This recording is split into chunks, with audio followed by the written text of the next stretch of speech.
बिस्मिल्लाहिर्रहमानिर्रहीम। आज हम जो है वो चैप्टर नंबर 4 एक्सरसाइज 4.4 है। इसमें हमने देखा था कि आपने point of intersection of two lines वो कैसे फाइंड करते हैं, और फिर हमने ये भी देखा था कि अगर दो लाइनें एक दूसरे को मीट करती हैं तो जो उससे तीसरी लाइन गुजरती है उसकी इक्वेशन का क्या फार्मूला है, वो था L1 + KL2 = 0। अब हमने देखना है कि इसमें कंडीशन फाइंड करनी है। अगर लाइनें कंकरेंट है, कंकरेंट का मतलब है ये तमाम लाइनें एक ही पॉइंट में से गुजरती हैं या तीनों लाइनें एक ही पॉइंट पर मीट करती हैं। इसमें ये जो एक्सरसाइज है 4.4 है, क्वेश्चन नंबर 4 है, find the condition that the lines y = m1 x + c1, y = m2x + c2, y = m3x + c3 are concurrent। इसमें पहली इक्वेशन है y = m1x + c1, y दूसरी तरफ जाके माइनस हो जाएगा तो इक्वेशन बनेगी जो स्टैंडर्ड फॉर्म में होती है, पहले x वेरिएबल फिर y फिर एंड पे कांस्टेंट। तो ये आ गया m1x - y + c1 = 0। Second equation है, इसमें भी y = है m2x + c2, y दो जाके माइनस कर देंगे तो ये आ जाएगी equation m2x - y + c2 = 0। Third equation, इसमें y = m3x + c3 और y ये वाला उधर जाके माइनस हो जाएगा तो ये आ जाएगा m3x - y + c3 = 0। तो ये तीनों इक्वेशन जो है वो स्टैंडर्ड फॉर्म में ले आए हैं, पहले वेरिएबल x फिर y फिर कांस्टेंट। इसके बाद जो है ये लिखा है 3 लाइन्स आर कंकरेंट। तीनों लाइनें कंकरेंट कब होती हैं? जब इनका डिटर्मिनेंट जो है वो 0 के इक्वल हो, यानी कि इसमें हर इक्वेशन में x का कोएफिशिएंट y का कोएफिशिएंट लिखेंगे और एंड पे कांस्टेंट टर्म लिखेंगे। तो इसमें x के साथ m1, y के साथ जो कोएफिशिएंट है वो -1 है और कांस्टेंट टर्म जो है वो c1। ऐसे ही सेकंड इक्वेशन को हमने सेकंड रो में लिखा और थर्ड इक्वेशन को थर्ड रो में लिखा। तो इसमें फर्स्ट रो है m1 - 1 c1, second row m2 - 1 और c2 second equation, third equation में m3 है -1 है और c3 है = 0। तो लाइनें कंकरेंट उस वक्त होती हैं जब इनका डिटरमिनेंट जो है वो 0 के इक्वल हो। अब ये जो हमने लिख ली है इसको एक्सपैंड करना है, एवेल्युएट करना है थर्ड चैप्टर फर्स्ट ईयर का, उसके मुताबिक हम इसको सॉल्व करेंगे। इसमें से जो है माइनस कॉमन आ जाता है सेकंड कॉलम में से, ये -1 जो है वो कॉमन लिया है या अकेला माइनस ले लें। तो इधर आपने लिखना है तो लिख लें टेकिंग कॉमन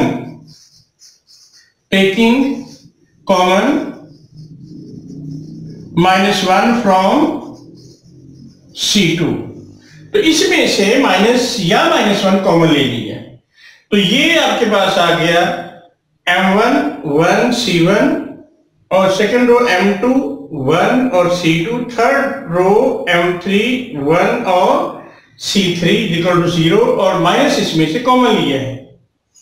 अब हम ये करते हैं, जब एक कॉलम 1 1 हो जाए तो हम 0 बना लेते हैं। ताकि 0 क्यों बनाते हैं? ताकि इसकी एक रो डिलीट हो जाए, एक कॉलम डिलीट हो जाए। हम इन एलिमेंट को 0 बना देते हैं। जाहिर बात है फिर ये फर्स्ट रो जो है ये दोनों में से माइनस करेंगे।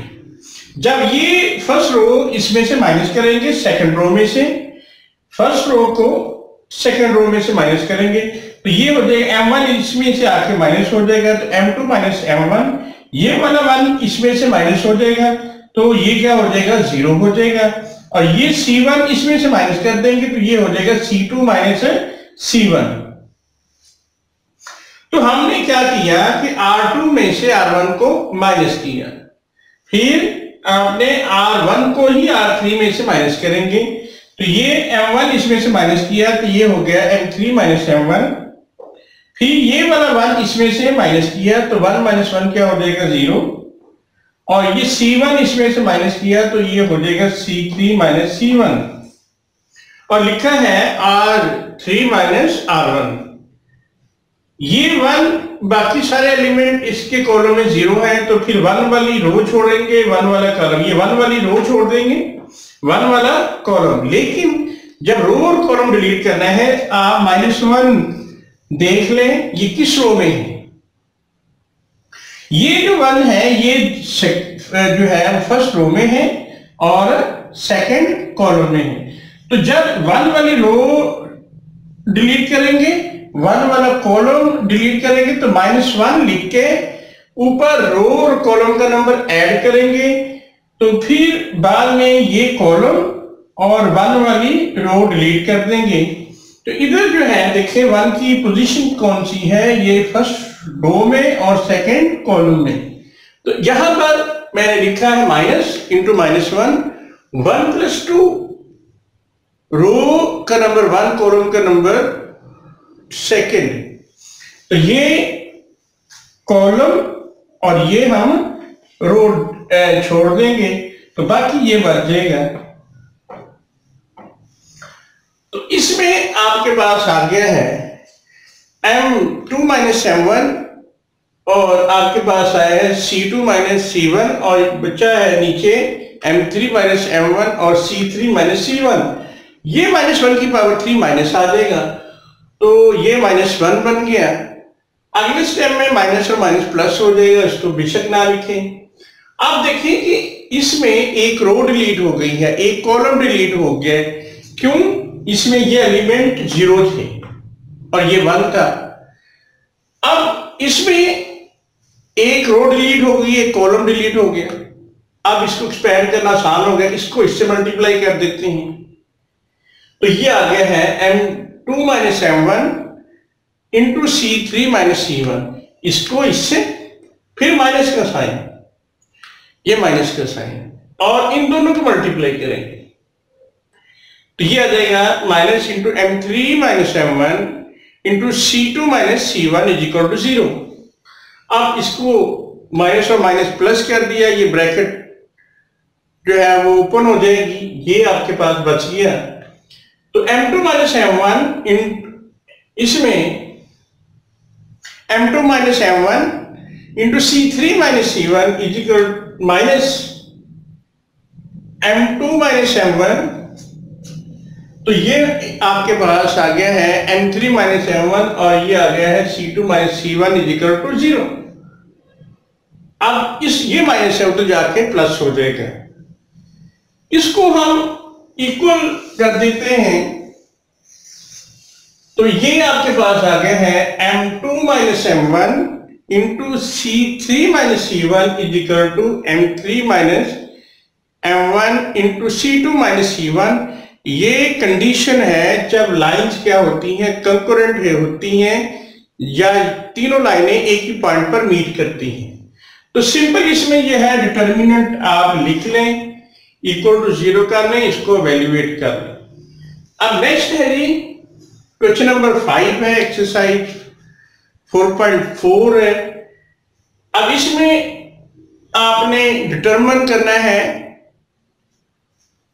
Determine the value of P such that the lines 2x minus 3y minus 1 और नेक्स्ट लाइन है 3x minus y minus 5 is equal to 0 and 3x plus p plus 8 is equal to 0 meet at a point। कहता है जब तीनों लाइनें एक ही point पे meet करती हैं तो फिर आपने p की वैल्यू फाइंड करनी है। तो इसमें क्या है, तीनों लाइंस को लिख लेते हैं। फर्स्ट लाइन में देखें ये 2 लिखा हुआ है, x के साथ y के साथ -3 है और ये -1, ये लिखा 2 -3 -1। सेकंड लाइन पे जाए, ये x के साथ 3 y के साथ जो -1 है और ये वाला -5, ये सेकंड लाइन। फिर थर्ड लाइन x के साथ 3, y के साथ p और ये constant a is equal to 0। तो lines meet at a point if इनका डिटरमिनेंट किसके इक्वल हो, 0 के इक्वल हो। अब इसको हम एक्सपेंड कर लेते हैं, जैसे चैप्टर 3 फर्स्ट ईयर का था। आप इधर प्लस का साइन डालेंगे, इधर माइनस का डालेंगे, इधर प्लस का साइन डालेंगे।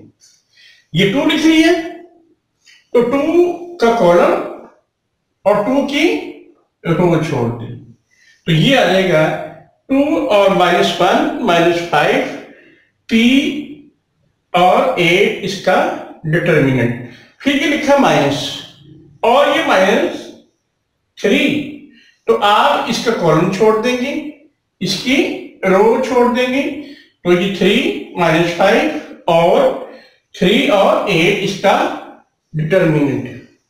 फिर प्लस और -1 इसका कॉलम और इसकी रो, तो क्या बचा 3 -1 और 3 और p इज इक्वल टू 0।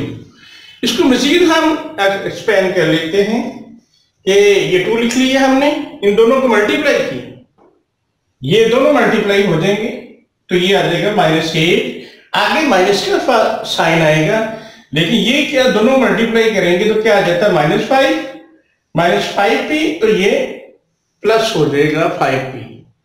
इन दोनों को मल्टीप्लाई करने के बाद माइनस का साइन आता है, फिर ये मल्टीप्लाई होते हैं। इसके बाद ये मल्टीप्लाई करेंगे, 24 आ जाएगा, ये 24 आ गया, और माइनस ये -15 प्लस 15 हो गया, तो ये बना +3 × 24 + 15। आगे जाके प्लस माइनस -1 हो गया, ये दोनों मल्टीप्लाई करेंगे, ये 3p आ जाएगा, और माइनस डाल के ये दोनों मल्टीप्लाई करेंगे, +3 आ जाएगा। इन ब्रैकेट को ओपन कर लेते हैं, ये वाला 2 इससे मल्टीप्लाई हो जाएगा, तो ये -16 आ गया, फिर 2 5p से मल्टीप्लाई होके 10p आ गया, ये +3 इससे 24 से मल्टीप्लाई हो गया 72 आ गया, प्लस ये 15 से मल्टीप्लाई कर लें 45 आ जाएगा, या इन दोनों को ऐड करके भी 3 से मल्टीप्लाई कर लें। इसके बाद है जी -1, ये इससे मल्टीप्लाई होगा 3p से -3p, फिर -1 इससे मल्टीप्लाई होके -3 आ जाएगा। अब ये आपके पास आ गया जी, मल्टीप्लाई करने के बाद जो रिजल्ट हमें मिला है, इनमें नंबर हम ऐड कर लेते हैं और p वाले आपस में ऐड कर लेते हैं। ये इक्वेशन जो है वो 0 के इक्वल है, तो इनको ऐड करने के बाद जो आपके पास इक्वेशन बनती है उसको हम लिख लेते हैं। ये इक्वेशन जो बनेगी वो आ जाएगी 7p + 98, 7p + 98 is equal to 0, 7p + 98 is equal to 0। p वाले जो है वो आपस में ऐड कर लें, ये और ये बाकी को ऐड कर लें,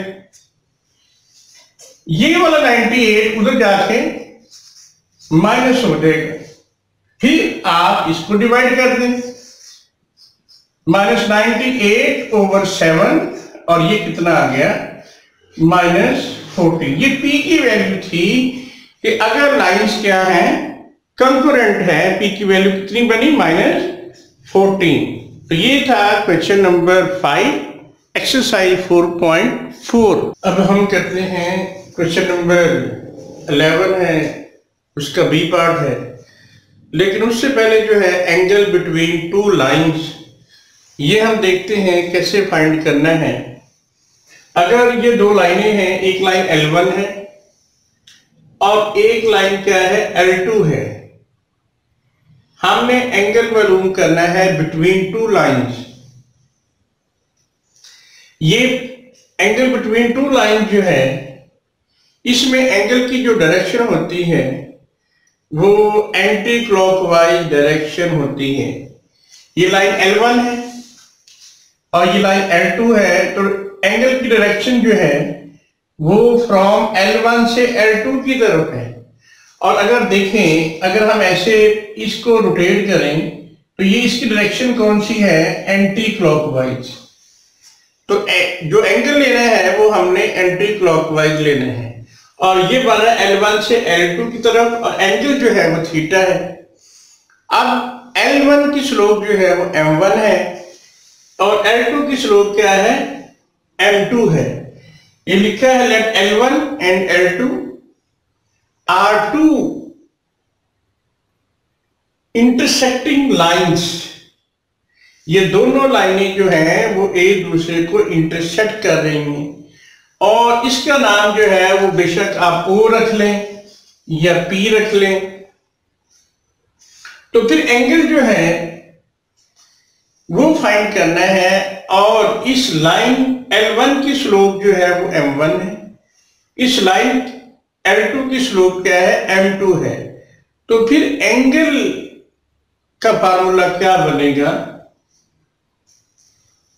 इसमें देखिए कि ये एंगल L1 से L2 की तरफ बढ़ रहा है, तो फिर L2 की स्लोप पहले आएगी और L1 की माइनस होगी स्लोप जो कि m1 है।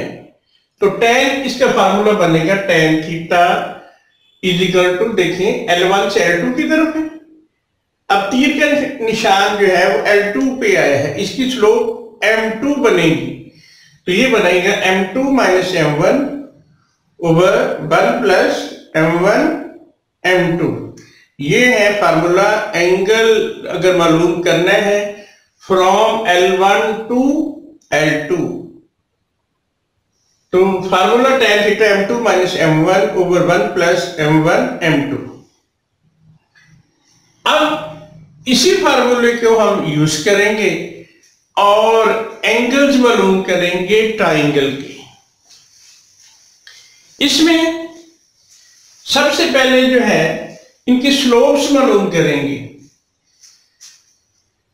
Find the interior angles of the triangle whose vertices are, A जो है वो 6 1 है, B 2 7 है, C -6 -7।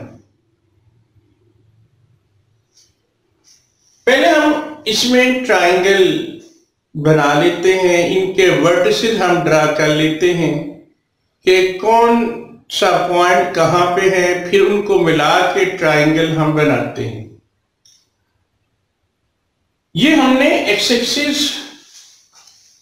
एक्सिस और वाई एक्सिस ड्रा किए, इनके ऊपर नंबरिंग आप कर लें। ये 1 है, ये 2 है, ये 3 है।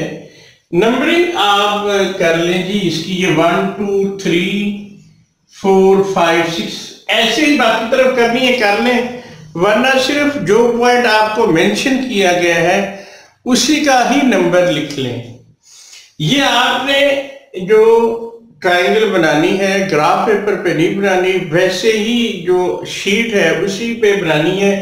लेकिन इसका ये ख्याल रखना है कि ये जो आपने निशान लगाने हैं ये इक्वल डिस्टेंस पे लगाने हैं।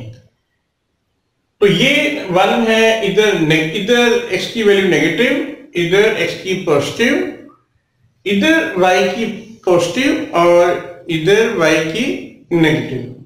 ये पॉइंट -1 है, ये -2 है, -3 है, ऐसे ही सिलसिला है।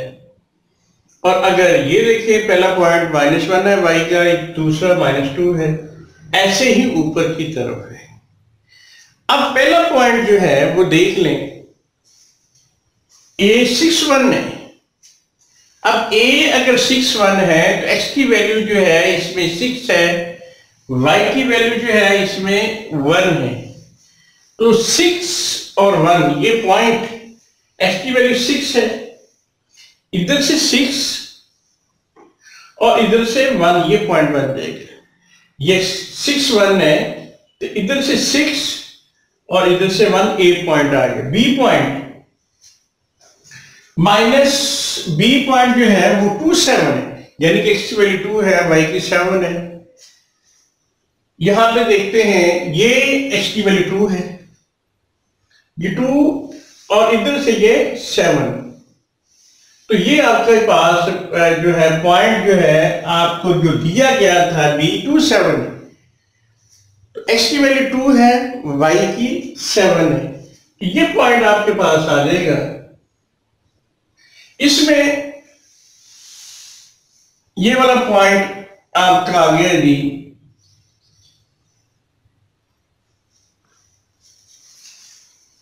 इसके बाद जो है आपने नेक्स्ट पॉइंट जो है वो C लेना है।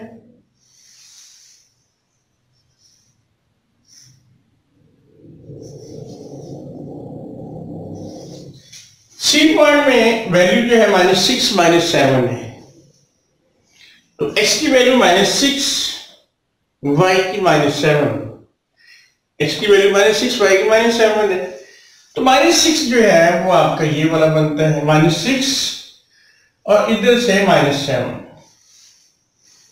ये तीनों पॉइंटों को हम मिला देते हैं। जब इनको मिलाते हैं ये तीनों पॉइंट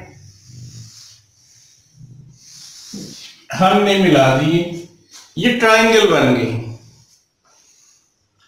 अब एंगल की डायरेक्शन हम एंटी क्लॉकवाइज रखेंगे। पहले तो वैसे ही हम इनके एंगल बना लेते हैं। ये एंगल्स हमने बना लिए, इनके नाम रख लेते हैं। ए वाले को जो मर्जी नाम दे ले, इधर θ1 रख ले, इसका θ2 रख ले, इसका θ3 रख ले। अब लाइन जो है ये वाली AB है, हम यहां पे ये मार्कर रख लेते हैं। हमने डायरेक्शन का डिसाइड करना है कि एंटी क्लॉकवाइज जो है वो कैसे होगी। ये रखी, आप चाहे इस लाइन पे रख लें या इस पे रख लें, किसी एक लाइन पे रख लें। चलो इधर रख लेते हैं। अब इसकी दूसरी लाइन की तरफ हम रोटेट करते हैं, ये चेक करें तो ये इसकी डायरेक्शन क्या है, एंटी क्लॉकवाइज आ रही है। इसका मतलब है ये डायरेक्शन हम रखेंगे, ये डायरेक्शन जो है ये कौन सी है, एंटी क्लॉकवाइज। डायरेक्शन हमने एंगल की एंटी क्लॉकवाइज रखनी है। इधर हम देख लेते हैं, ये लाइन पे रखी, इसको रोटेट करते हैं तो ये देखें ये डायरेक्शन कौन सी बन रही है, क्लॉकवाइज। अगर इस लाइन पे रखें, दूसरी लाइन की तरफ जाएं तो ये क्लॉकवाइज। हम इस पे रख लेते हैं। हम इधर से जाएं, अगर ये रोटेट करें तो ये रोटेशन कौन सी होती है, ये एंटी क्लॉकवाइज। अब उसकी रख लेते हैं B की। तो इसमें आप ये ऐसे इधर रख लें, ये रोटेट करें, ये कौन सी, ये डायरेक्शन एंटी क्लॉकवाइज। तो हमने एंगल्स की डायरेक्शन एंटी क्लॉकवाइज रखी। अगर हम यहां पे रख लेते, फर्ज किया तो ऐसे रोटेट करते, ये वाली ये आपकी क्लॉकवाइज डायरेक्शन। पहले जो है आप इनके वर्टिसेस ड्रा कर लें, इनको मिला के ट्रायंगल बना लें और एंगल की डायरेक्शन एंटी क्लॉकवाइज रख लें। अब यहां पे हमें जो ट्रायंगल मिली, इसमें एक साइड AB है, एक साइड BC है और एक साइड जो है वो AC है। तीनों साइडों की स्लोप मालूम कर लेते हैं। जब तीनों साइडों की स्लोप मालूम करते हैं तो फिर स्लोप फार्मूला आप जानते हैं कि m = y1 - y2 / x1 - x2। अब साइड AB ले लें, जो मर्जी साइड ले लें, AB हमने साइड ले ली, स्लोप और साइड AB। अब AB, ये A है, ये B है, इसमें y कोऑर्डिनेट 1, ये वाला y कोऑर्डिनेट 1 और ये वाला 7। ये आपके पास स्लोप ऑफ साइड m1 ये 1 - 7 / 6 - 2, ये 6 माइनस 2, ये आगे -6 और ये बना आपके पास 4, इसको कैंसिल कर लें, -3/2 आ गया। फिर स्लोप दूसरी साइड जो है आपकी ये है BC, तो AB की स्लोप जो है वो आपके पास आ गई M1 और इसकी आ गई M2 BC की। अब B और C को यूज करेंगे, इसका slope of side BC = M2, तो 7 -7 प्लस हो जाएगा, 7 + 7 और इधर 2 -6, तो ये +6 हो जाएगा। तो इसमें भी आपने पहले y कोऑर्डिनेट और नीचे x कोऑर्डिनेट, तो B में से C कर लें, C में से B कर लें, तो ये आपके पास 14/8 आ जाएगा, इनको कैंसिल कर लें, 7/4 आ जाएगा। अब तीसरी साइड AC है ये वाली, और इसकी स्लोप को M3 का नाम दे लें।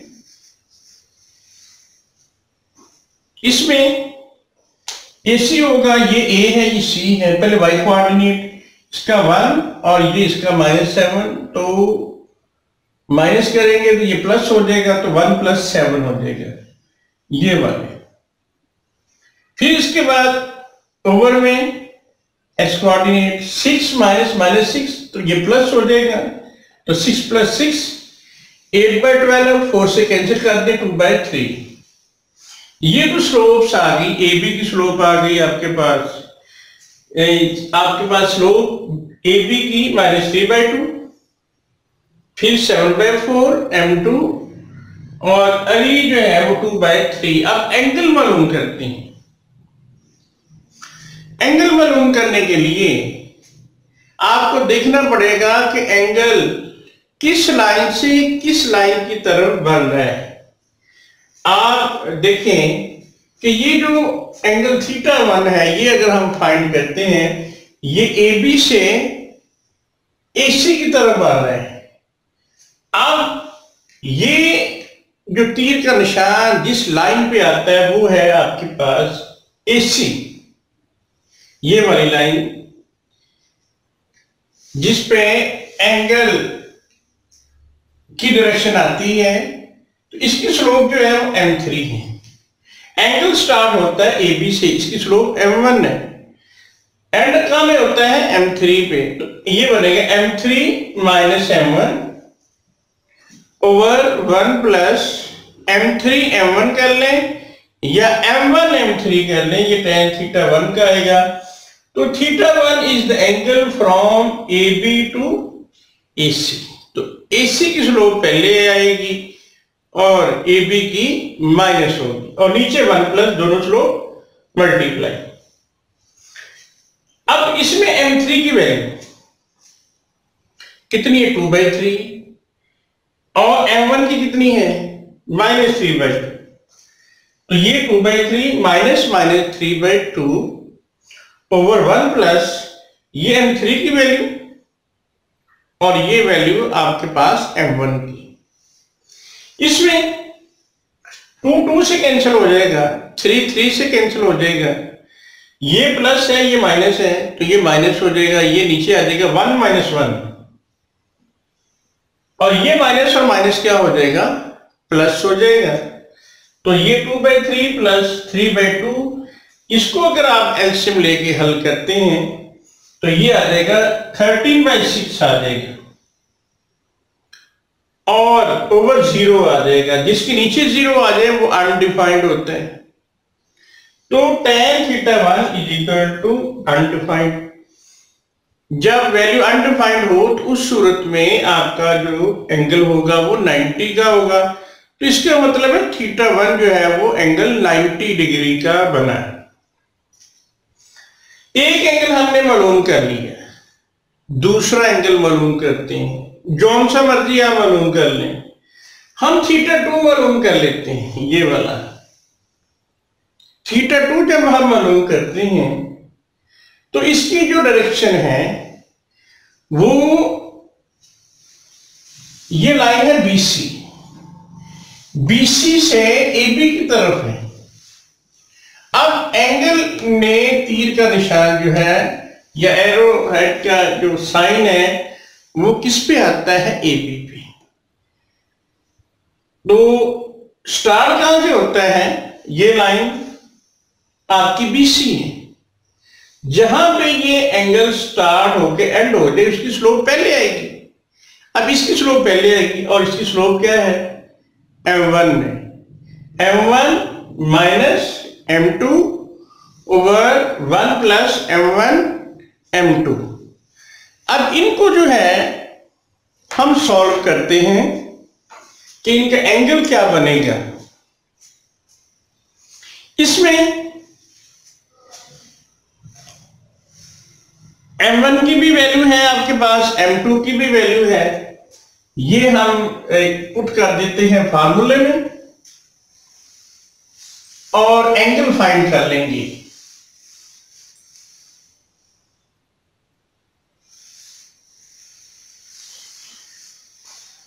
तो इसमें फार्मूला जो बना tan theta by 2, tan theta 2 is equal to m1 minus m2 over 1 plus m1 m2, ये फार्मूला बना। m1 की वैल्यू आपके पास -3/2 माइनस m2 की वैल्यू जो है आपके पास 7/4 है, ये वाली 7/4 ये लिख देते हैं over 1 plus m1 m2, m1 की वैल्यू -3/2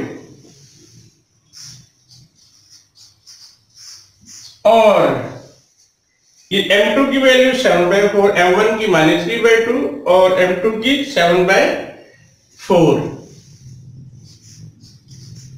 इसको आप सॉल्व कर लें, इसका एलसीएम जो है वो 8 आ जाएगा और ये आ जाएगा, सॉरी इसका एलसीएम 4 आ जाएगा, तो ये -6 -7 और ये वाले दोनों प्लस माइनस माइनस हो जाएगा, 1 माइनस 21/8 आ जाएगा।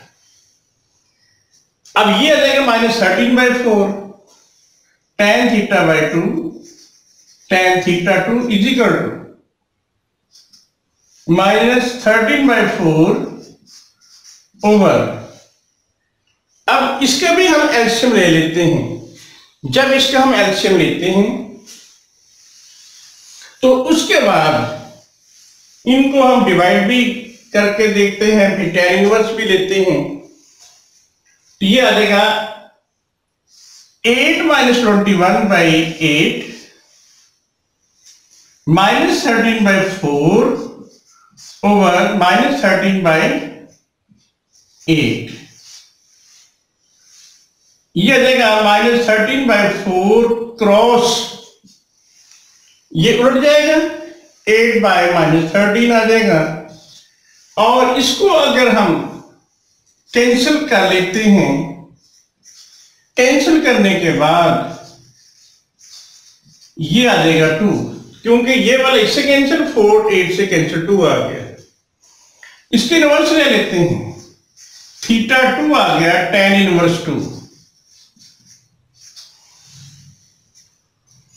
अब tan इनवर्स 2 जो है आपके पास 26.57 आ जाएगा, तो इसमें tan इनवर्स लेके आपके पास 63.43 63°.43, ये आपके पास थीटा 2 आ गया। अब आपको पता है ट्राइंगल्स के एंगल का sum 180, we know theta 1 plus theta 2 plus theta 3 is equal to 180। इसमें थीटा 1 90 डिग्री और plus 63.43 plus theta 3 is equal to 180 degree. इनको आप ऐड कर लें। जब इनको हम ऐड करते हैं तो ये आपका 90 है, 90 और 63.43 ऐड किया, 3 है, ये 153 डिग्री .43, ये आ गया जी 153 degree .43 plus theta 3 is equal to 180 degree. ये दूसरी तरफ जाके माइनस कर देते हैं। जब ये माइनस होगा तो इसमें ये थीटा 3 आ जाएगा 180 डिग्री माइनस 153.43। इनको माइनस करने के बाद एंगल जो है वो आपके पास आ जाता है 26.57 डिग्री, 26.57 डिग्री। ये एंगल आ गया है थीटा 3। तो पहले दो एंगल जौन से मर्जी मालूम कर लें इसमें, तो उसके बाद जो है आप ये फार्मूला लगा लें theta 1 plus theta 2 plus theta 3, क्योंकि ट्राई एंगल्स के एंगल का सम 180 डिग्री होता है। इसमें सिर्फ यही होता है कि आपको ये डायग्राम लाजमी ड्रा करनी पड़ेगी और एंगल की डायरेक्शन एंटी क्लॉकवाइज रखनी पड़ेगी। तो ये था क्वेश्चन। अगर आपने एंगल्स फाइंड करने हैं ट्राइंगल के इंटीरियर एंगल, तो डायग्राम स्लो बनानी पड़ेगी, उसके बाद एंगल मालूम करने का फार्मूला अप्लाई करना पड़ेगा।